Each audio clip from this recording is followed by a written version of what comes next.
Shalom anak-anak, selamat pagi semuanya. Apa kabar? Miss berharap kalian tetap sehat ya. Ketemu lagi dengan Miss Marlin untuk belajar mata pelajaran agama. Nah anak-anak, Miss berharap anak-anak tetap semangat untuk belajarnya. Anak-anak, sebelum kita memulai pelajaran kita hari ini, kita berdoa ya. Semuanya dalam sikap berdoa. Tuhan Yesus, terima kasih untuk hari ini. Kami sangat bersyukur untuk setiap pertolongan Tuhan. Pagi ini kami akan memulai pelajaran kami. Mari Tuhan menolong berkati kami semua agar kami boleh belajar sungguh-sungguh. Berkati Bapa, Mama yang selalu setia menolong bimbing kami. Kiranya Tuhan juga terus menolong berkati mereka. Terima kasih Tuhan Yesus, kami menyerahkan seluruh waktu kami hari ini ke dalam tangan kasih Tuhan. Dalam nama Tuhan Yesus kami berdoa dan mengucap syukur. Amin. Anak-anak, kita akan belajar pagi ini masih dalam pelajaran yang ke-12 ya, dengan tema hidup tertib. Nanti anak-anak bisa membaca dalam Daniel 3 ayat 1 sampai 12, Markus 1 ayat 35 sampai 39. Sebagai anak Tuhan yang baik dan hidup tertib, kita harus menaati peraturan yang ada. Apa akibatnya kalau kita tidak hidup tertib?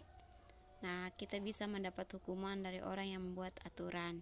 Nah, jika kita tidak menaati peraturan yang ada, maka kita sendiri yang akan merasa rugi. Kita harus membiasakan hidup tertib dari sejak kita kecil. Hidup yang mau taat pada peraturan. Kalau mau hidup tertib, kita sendiri akan merasa bahagia. Juga orang-orang yang ada di sekitar kita. Dan terlebih lagi, Tuhan. Penjelasan teks Alkitab ya anak-anak, kita melihat dalam Daniel 3 ayat 1 sampai yang ke-12, Sadrak, Mesak, dan Abednego termasuk dalam orang-orang Yehuda yang dibuang dan ditawan di Babel. Raja Babel yang memerintah pada waktu itu adalah Nebukadnezar. Sadrak, Mesak, dan Abednego adalah orang-orang yang taat kepada Tuhan. Mereka selalu berdoa dan menyembah Tuhan. Pada suatu waktu, Raja Nebukadnezar membuat patung emas dan menyuruh semua orang yang ada pada waktu itu untuk menyembah patung tersebut. Namun, Sadrak, Mesak, dan Abednego tidak mau melakukannya, walaupun pada akhirnya dihukum. Mereka tetap setia kepada Tuhan. Mereka tidak mau hidup sembarangan dengan menyembah patung, bukan Tuhan. Anak-anak, pasti anak-anak sudah sering mendengar cerita tersebut. Kita belajar dari Sadrak, Mesak, dan Abednego. Mereka adalah orang-orang yang taat kepada Tuhan. Walaupun mereka harus ditawan atau dibuang, tetapi mereka tetap taat kepada Tuhan karena mereka percaya bahwa hanya Tuhanlah yang disembah, bukan patung. Nah, tetapi mereka tetap yakin dan menyembah Tuhan dan taat kepada Tuhan.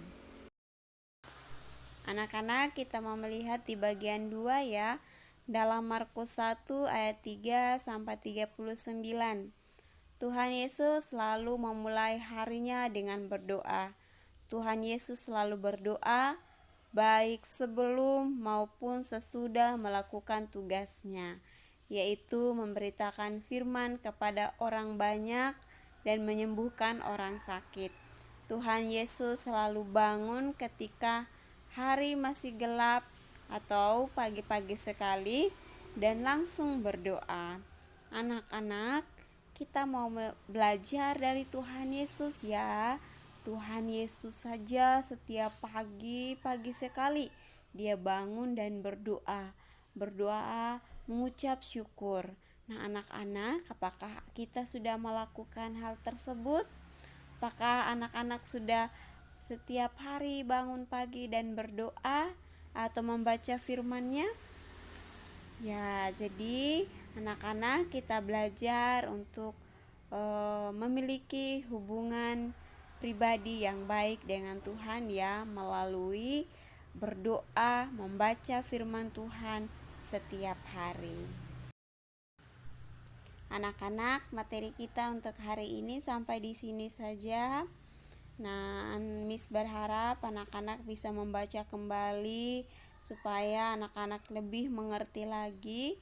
Dan minggu ini Miss Marlin tidak memberikan tugas, tetapi Miss minta anak-anak mempelajari setiap materi yang ada ya. Tetap semangat, Tuhan Yesus memberkati. Halo anak-anak, bagaimana? Anak-anak masih semangat kan? Ya, untuk mengakhiri pembelajaran kita hari ini, kita bersyukur bersama-sama ya. Kita mau berdoa, semuanya dalam sikap berdoa. Tuhan Yesus, terima kasih untuk hari ini kami sudah selesai belajar bersama-sama.